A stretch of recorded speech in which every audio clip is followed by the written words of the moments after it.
In this video I would like to assemble the valves into this cylinder head. This is for a Dodge Cummins 12 valve. So the seats have been ground and the face of the valves have been done as well. And also the valve stems, the end of the valves, has also been done. I noticed on these, some are worse than others, but when a valve doesn't turn, then that rocker arm creates more of a wear pattern in one spot. And I think it's better if that valve would slowly turn. So anyways, the ends have been all refinished as well. So I'm starting here by cleaning out the valve guides. They've been replaced with new ones as well. So I just put some brake cleaner in the guides, blew it out with some compressed air, and now I'm starting to wipe down the valve stems as well.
This is the valve spring compressor that I want to use, and it works with the cylinder head on the engine.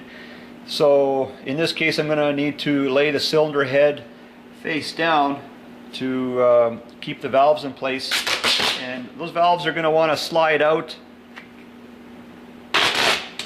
when I tip the head over. So I'll just put a bit of duct tape on it just to temporarily keep those valves in place.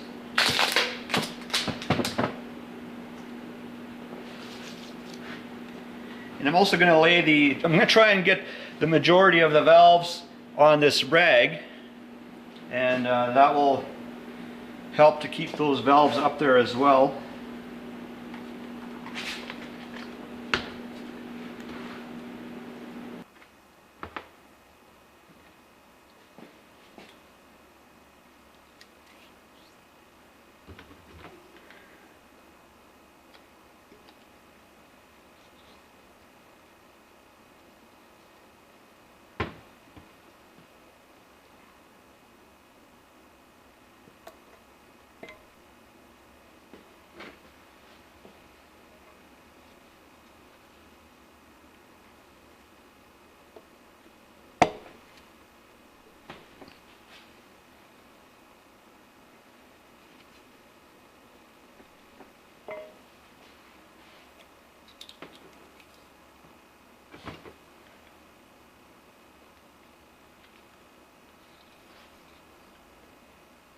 I'm giving the spring pockets a little bit of oil.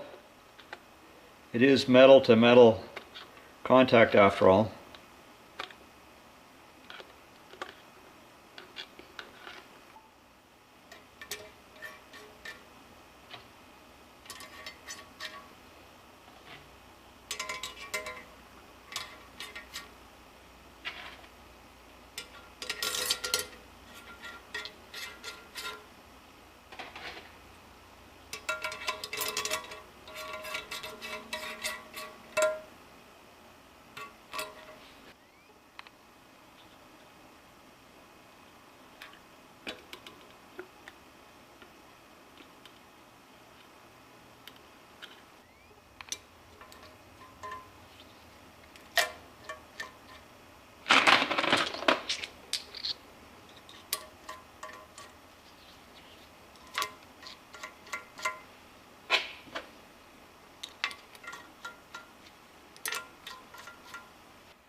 This is part of a valve spring compressor from Torque Technology.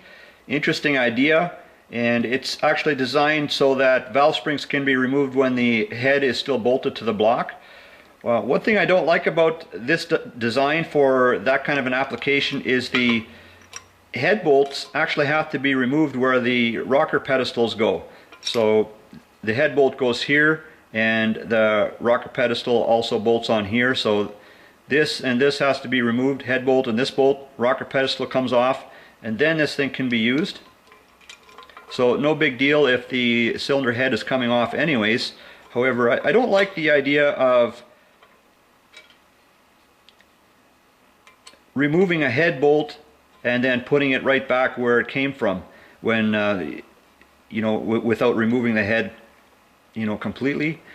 So something about it, I really don't like that idea, but that's how it's designed. Maybe it all works fine.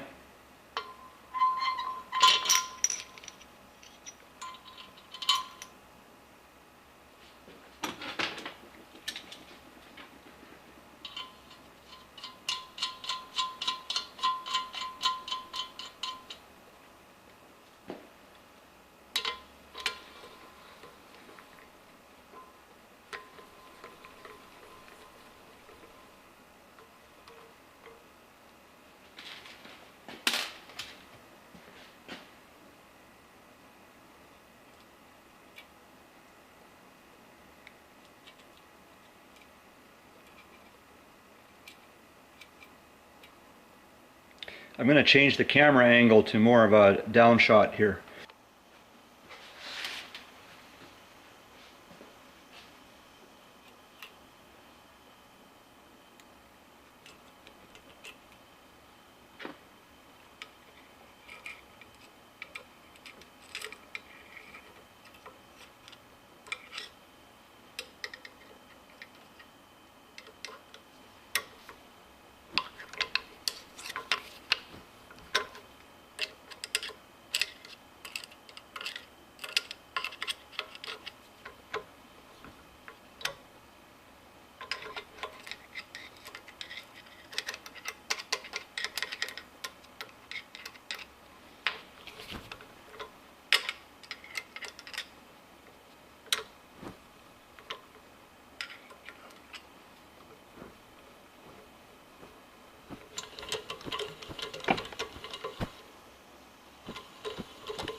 So I want to seat those retainers, get the locks and the retainers and the valves kind of seated together. So I just tap them with a hammer on the edge.